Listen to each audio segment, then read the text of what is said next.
Hello and welcome, my friends. My name is Brad Taves. You have stumbled across my video cast. Glad that you're here. Today I'm going to be talking about Freedom 4. This is episode number 2.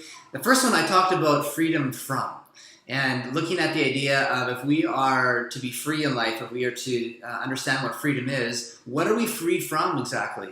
Raising our conscious awareness of that which we are free from gives us the ability to call it and then actually to live in freedom.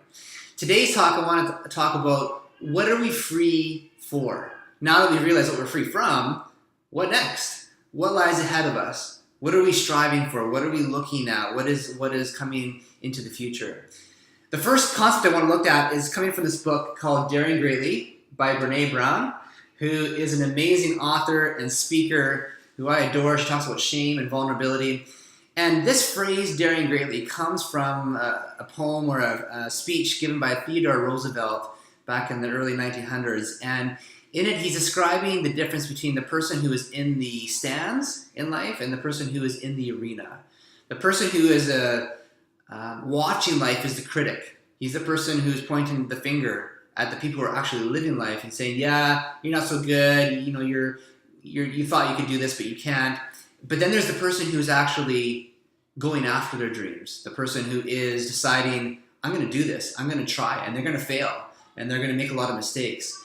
And so in this speech, he's giving this contrast between the person who's the critic and the person who is in the arena. So I want to read a little bit from this.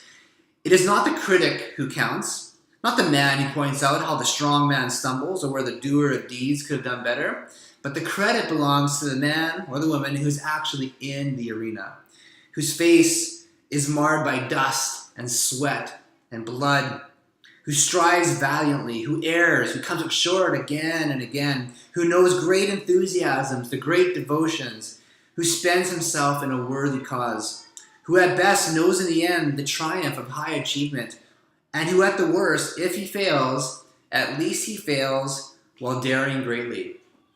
That really begins to touch on what we are free for, to dare greatly, to be in the arena of life, to stumble there, to fail again and again. We understand that we are free from certain things, but then when we realize what we are free for, we are stepping into a bigger story of life. We are stepping into something that is going to be costly. There's still going to be a lot of errors, there's still going to be a lot of pain involved in it. But you get to choose. Are you going to choose the pain of your prison cell? Or are you going to choose the pain that comes as you dare greatly and pursue that which you have been given to do in life? Later on, she talks about the song Hallelujah by Leonard Cohen, a famous song that has been covered by so many people. The Pentatonics did a great version of this. I love their version of the song. And there's a line in there that says, love is not a victory march. It's a cold and it's a broken hallelujah. Sometimes when we think of freedom, we think, it's amazing. Now that we're free, everything is better and we can just go along with life and everything's going to turn out right for us. And yet that's not what this is. And she says, often the result of daring greatly isn't a victory march as much as it is a quiet sense of freedom, mixed with a little battle fatigue. I'm not sure about you, but when I think of freedom, I often don't think of fatigue or blood or sweat or my face being marred with dust. I think of Sound of Music, right? And someone who's kind of dancing around on the mountaintop and life is great. You're on a beach. You're free from all these things. But I think that the journey of what we are freed from allows us to step into something that is going to be bigger than what we imagined, but it's also going to carry with it some battle scars along the way. So I think that's a great place to start from. We're free to face failure. We are free to face opposition because we've chosen to dare greatly.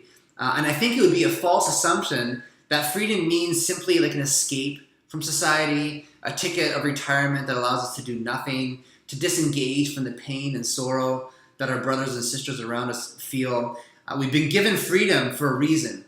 We've been given this gift to do something. It could be a physical freedom that we have on the external side of life, or it could be this internal freedom, which is much more powerful and much more liberating.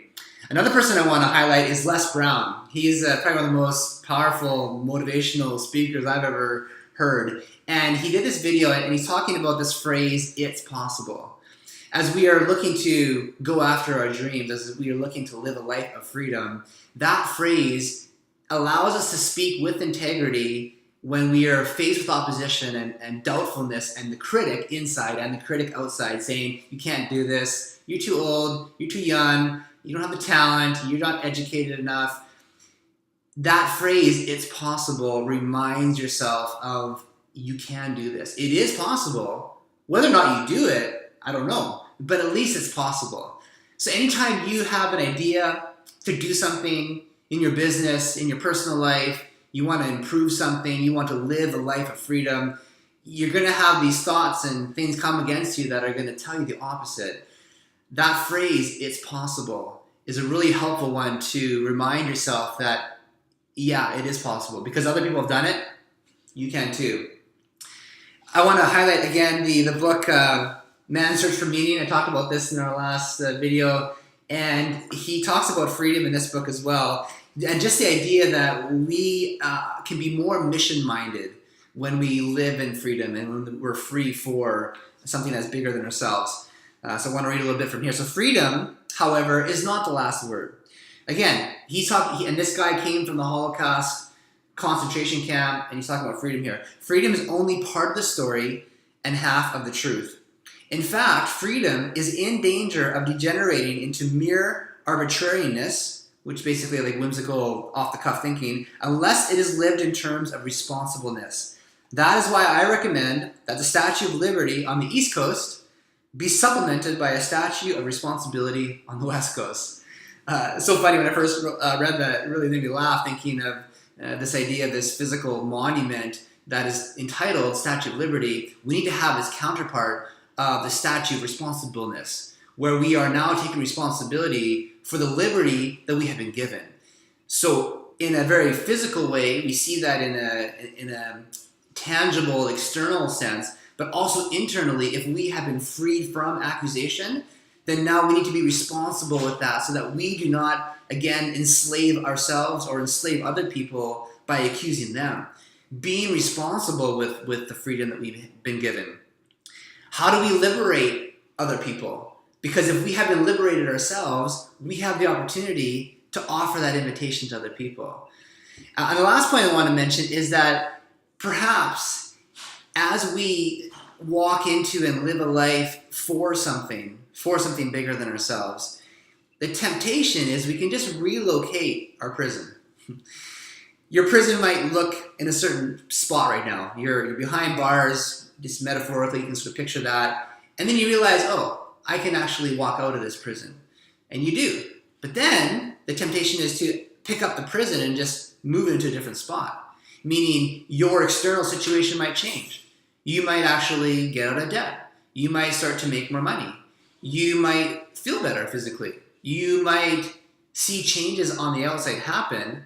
And that is freedom. That is a sense and a definition of freedom. But subtly, ever so slightly, you might create new prisons to live in. And all of a sudden now you're dreaming of something, but now you're looking at it through kind of a new prison that you created. Or worse yet, you have created a prison for someone else. Perhaps you have been judgmental of your freedom. You're like, yeah, I know what it's like to live in freedom now, and I'm living a more abundant life. And then you start to judge and be critical of other people because they don't have their stuff together. Be mindful that you don't relocate your prison, that you don't put other people in prison because you now are free. I'll give you an example just from my own personal life. Is we've gone through an amazing experience as an entrepreneurs to create financial freedom in our lives. And although income has gone up, although debt has been eradicated, oftentimes I still do not feel free inside because internally I'm still in that prison. Although there's been external changes, sometimes I still decide to go back in my prison cell because that's what I've grown accustomed to. And I recognize that. And I realized that to be internally free is so powerful and it will manifest itself in my external environment. And I just give that as a word of caution, or just a word of encouragement of, perhaps you might be free on the outside and you're making some great changes. That's awesome. Congratulations on that. Are you free inside? Are you free for something that is bigger than yourself? If you haven't experienced freedom from the things that are enslaving you, then you might just be changing where that expression of freedom comes from. And I believe that what you are free for is more powerful. It is more potent than what you are free from. It's what you have been free from is just a starting point. It's like realizing, yeah, I don't have to live like this anymore, and things can be different. But then as you move into this new arena, which is bigger, has more variable to itness, and it has more possibility to be hurt by life, what the possibility of that is enormous. It's massive. It has unlimited possibility to it. That is where we want to start living. That's where we want to migrate ourselves to. So, for you, where do you see yourself expressing your freedom? Where do you see yourself expanding what you are free for? To liberate yourself, to liberate others, to dare greatly what's possible in your life, to repeat that mantra, it's possible. I can do this. I don't have to go back to my prison. And to play, to know that you can play in life and you can smile and you can enjoy it, even though it might cost you something, even though you might get the accusation of critics and the critic even within. So that's my video today. I hope that was helpful. We will talk to you in the next video. Take care, everyone. Bye-bye.